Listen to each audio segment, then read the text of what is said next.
다윗이 통치를 하면서 있었던 그 걸쭉한 일들, 아주 그냥 굵직굵직한 일들은 다 내분이었습니다. 그러니까 하나의 나라를 만들기 위해서 다윗이 왕으로서 했던 일은 자기 백성들을 죽이는 일이 그 안에 포함되어 있었다라는 거죠. 다윗의 인생 가운데 '야 내가 이러려고 왕이 됐나?'라는 생각이 분명 들지 않았겠습니까?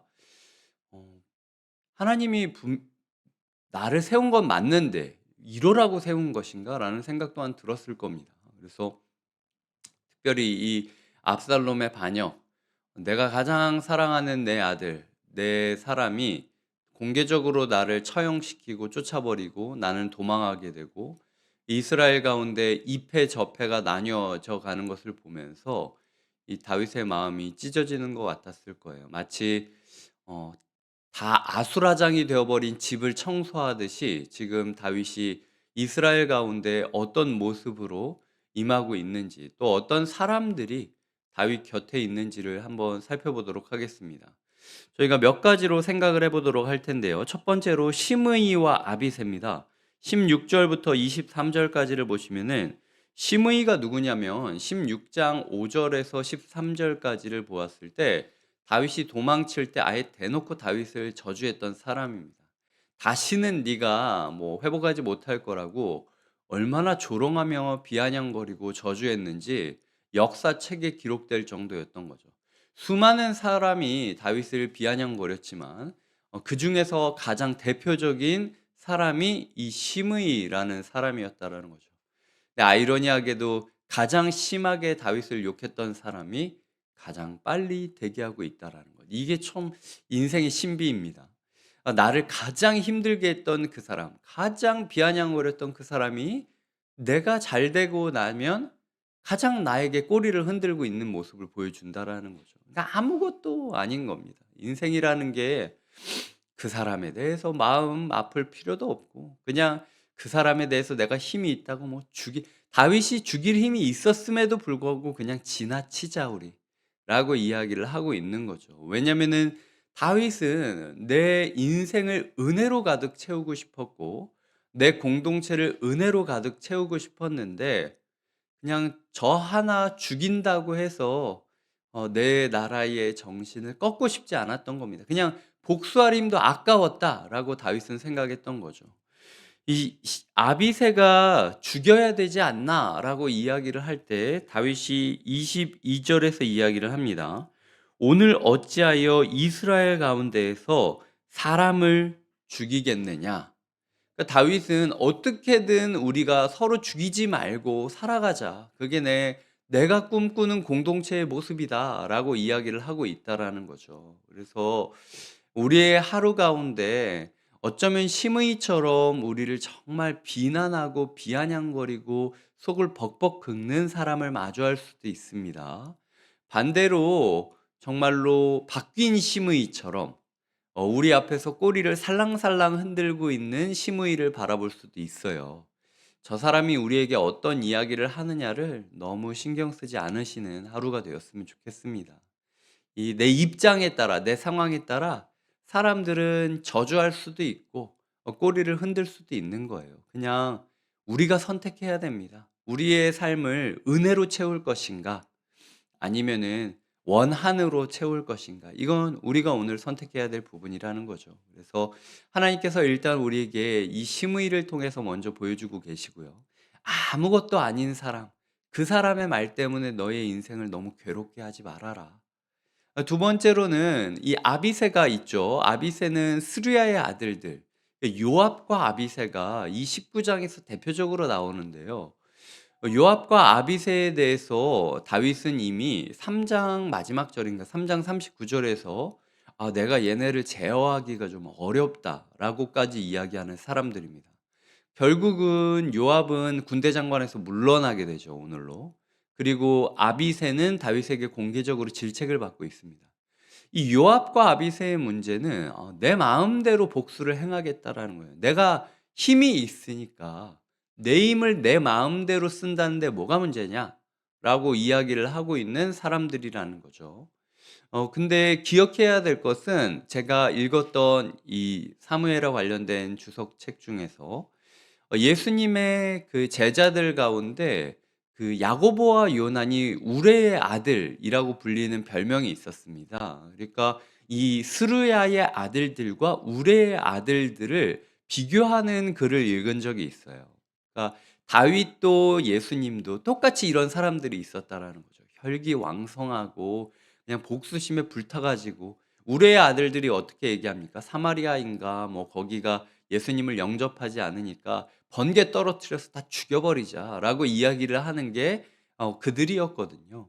근데 예수님께서 십자가의 긍휼과 그리고 부활하고 나셔서 배반하고 도망쳤던 제자들을 향해 다시 다가가 주시는 은혜의 행보를 통해서 결국은 그들의 인생이 어떻게 되냐면 야고보는 가장 먼저 죽는 순교자, 그러니까 이스라엘에서 가장 대표적인 첫 번째 순교자가 되죠. 그러니까 그의 열정이 남을 비판하는 데 사용되는 게 아니라 가장 먼저 헌신하고 희생되는 데 사용하는 그런 방향으로 가기도 하고요. 그리고 두 번째 요한은 어떻게 됩니까? 십자가에서 대놓고 예수님이 얘기를 하시죠. "내 어머니를 너는 끝까지 붙잡아 줬으면 좋겠다." 그래서 자기는 열정이 막 충만해 가지고 어떻게든 달려가고 싶은데 예수님이랑 한 약속이 있기 때문에 계속 올무가 매여 있는 거예요. 그래서 노구의 마리아를 계속 돌보면서 어떻게 보면은 동료들이 다 죽어 나가고 영광스럽게 사역하는 것을 뒷방에서 이렇게 쳐다보고만 있어야 되는 인고의 시절을 거칩니다. 근데 그러다가 그 열정이 어떻게 되냐면 가장 마지막까지 살아 있으면서 요한서신과 요한계시록과 요한복음을 쓰게 되는 놀라운 역사가 있게 되죠. 예수님께서는 그들에게도 은혜를 베푸시면서 그들이 자기의 열정을 어떻게 사용해야 되는지 길을 열어 주실 뿐만 아니라 그리고 때로는 올무를 매듯이 멍에를 매듯이 그들의 열정을 착 목을 잡고 기다려 주셔서 가장 사용돼야 하는 때에 그들의 열정이 사용될 수 있도록 주님께서는 인도하고 있다라는 거죠. 우리 가운데 수르야의 아들들이 있을 겁니다. "이래야 되지 않냐. 저래야 되지 않냐. 나는 가만히 있는데 자꾸 나를 핸들링하면서 부추기고 막 끌고 자기들이 먼저 앞서고 이런 사람들이 있을 거예요. 그 사람들한테 너무 휘둘리지 않는 하루가 되셨으면 좋겠습니다.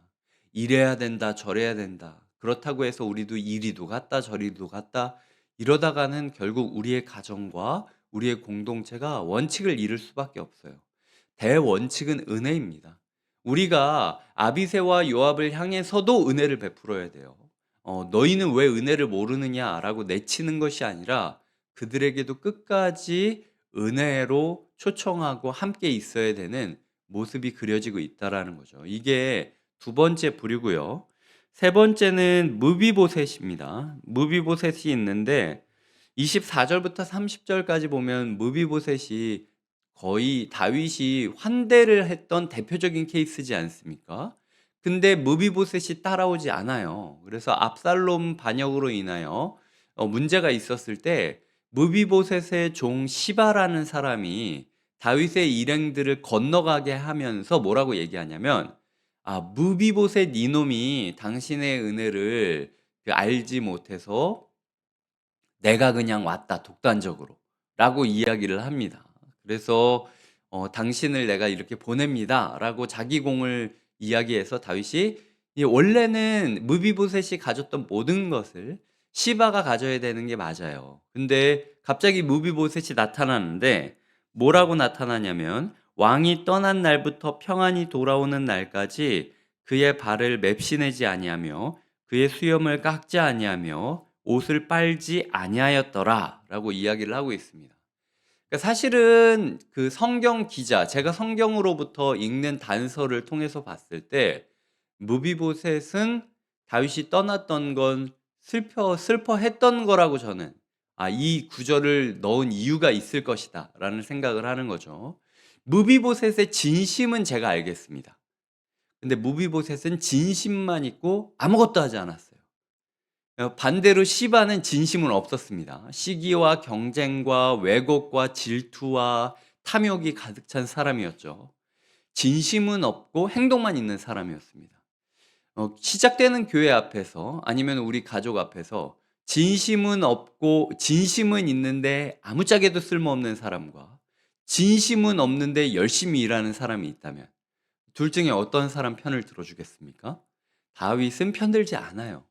다윗은 시시비비를 따르지 않습니다. 그러니까 무비보셋과 시바를 불러놓고 어떤 놈이 나한테 거짓말했는지 내가 이제는 좀 밝혀야겠다라고 생각을 해가지고 대질 신문을 하는 게 다윗이 아닙니다. 다윗의 통치 가운데는 너희도 그런 너희도 니들끼리 막 치고받고 싸우고 막 아수라장이 되고 있는 그 너희도 모두 우리 공동체 안에 있어야만 된다라고 품고 있는 게 다윗의 모습이라는 거죠. 그러니까 너무 교회 안에서 너무 가정 안에서 시시비비를 따르지 않았으면 좋겠어요. 그리고 어떤 부분에 있어서 저 사람은 진심만 있고 아무짝에도 쓸모가 없다라는 식으로 밀어버리지도 마시고 그리고 어떤 사람을 향해서 저 사람은 일은 열심히 하는데 뭐 마음이 틀려 먹었다 이런 식으로 또 너무 비난하지도 않았으면 좋겠습니다. 그냥 그런 사람들이 다 같이 어우러지는 공동체가 하나님의 나라인 거예요. 그래서 하나님께서도 예수님께서도 3년 동안 제자들이 자기 따라다니면서 누가 1등이냐 치고받고 싸우는 거 왜 몰랐겠습니까? 예수님 다 알고 있었지. 근데 그럼에도 불구하고 그들이 서로가 누가 위냐라고 싸울 때 끝까지 포용하고 함께 가셨던 게 예수님의 공동체라는 거죠.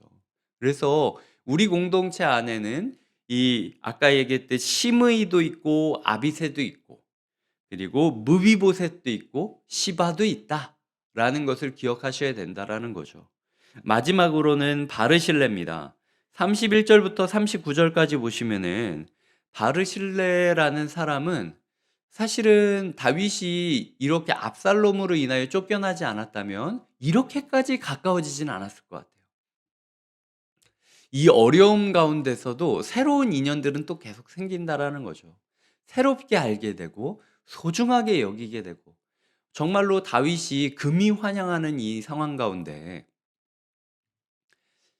마음껏 요구할 수 있지 않았겠습니까? 자기의 권리를 가장 힘들 때 도와줬던 사람이니까 가장 많은 지분을 요청할 수 있겠죠.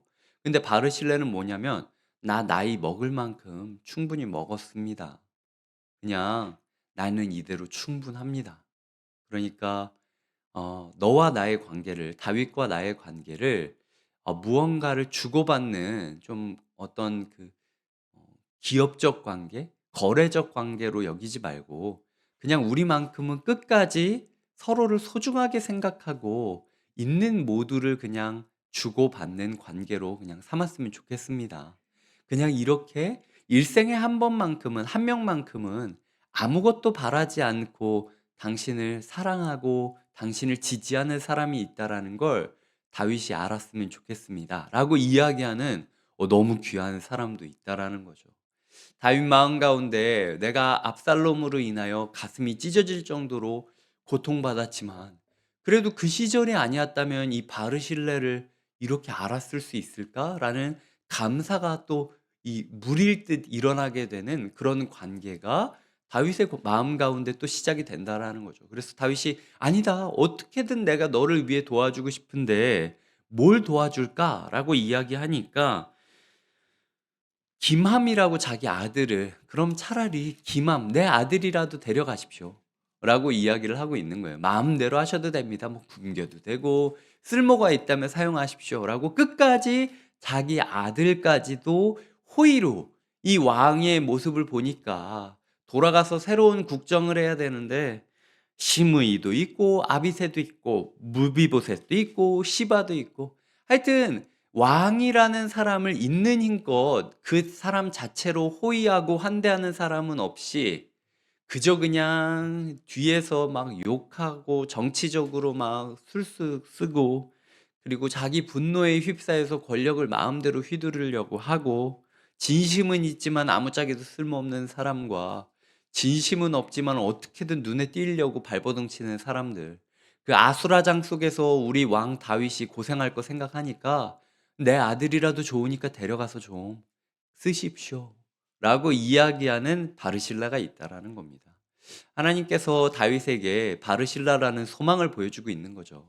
너의 그 은혜의 통치 아무도 인정하지 않고 마치 구정물만 더 올라오는 것 같지만 이 잠겨 있던 나라, 아무 일도 없었던 나라를 은혜로 막 흔들 때 이런 사람들이 나타난다는 거예요. 아비새도 있고 시므이도 있고 무비보셋도 있고 시바도 있고.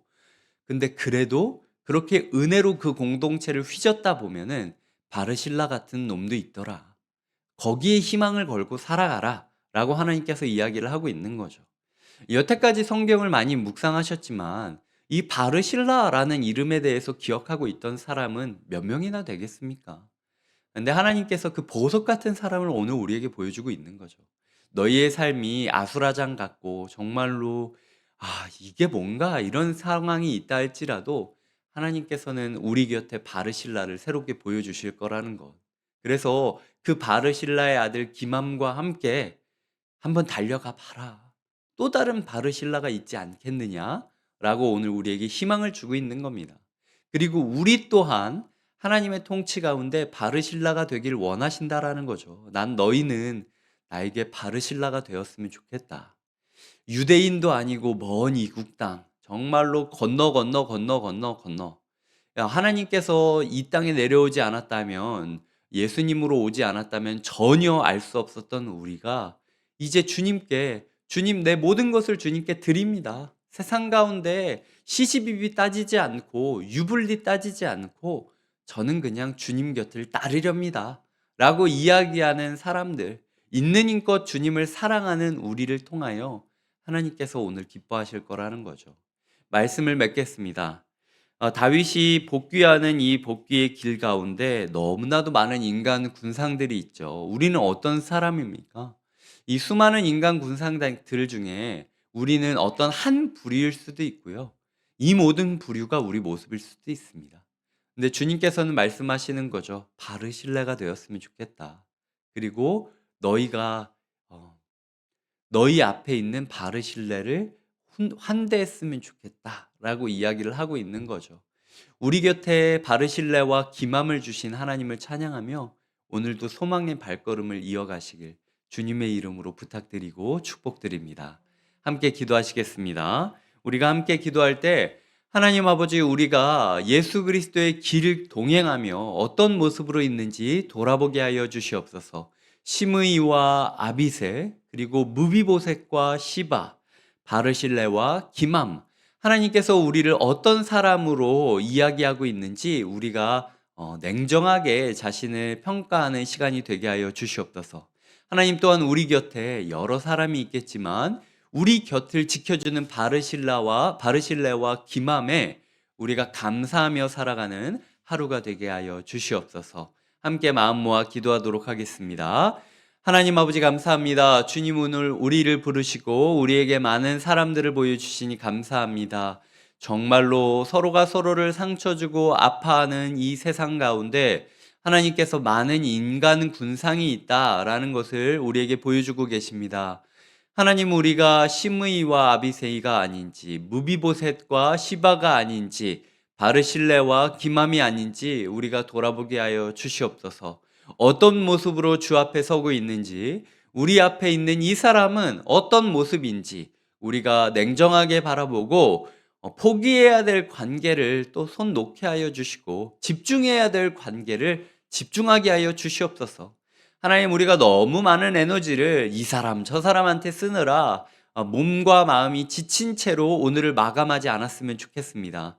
그냥 넘길 것 넘기고 따지지 않을 거 그냥 따지지 말고 품을 사람들 품으면서 그냥 바르실레와 기맘을 환대하고 감사히 여기는 하루가 되었으면 좋겠습니다.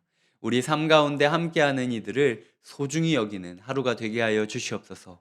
오늘도 우리를 바르실레, 기맘이라 이야기하시고 품어주시는 예수님의 이름으로 기도드립니다. 아멘.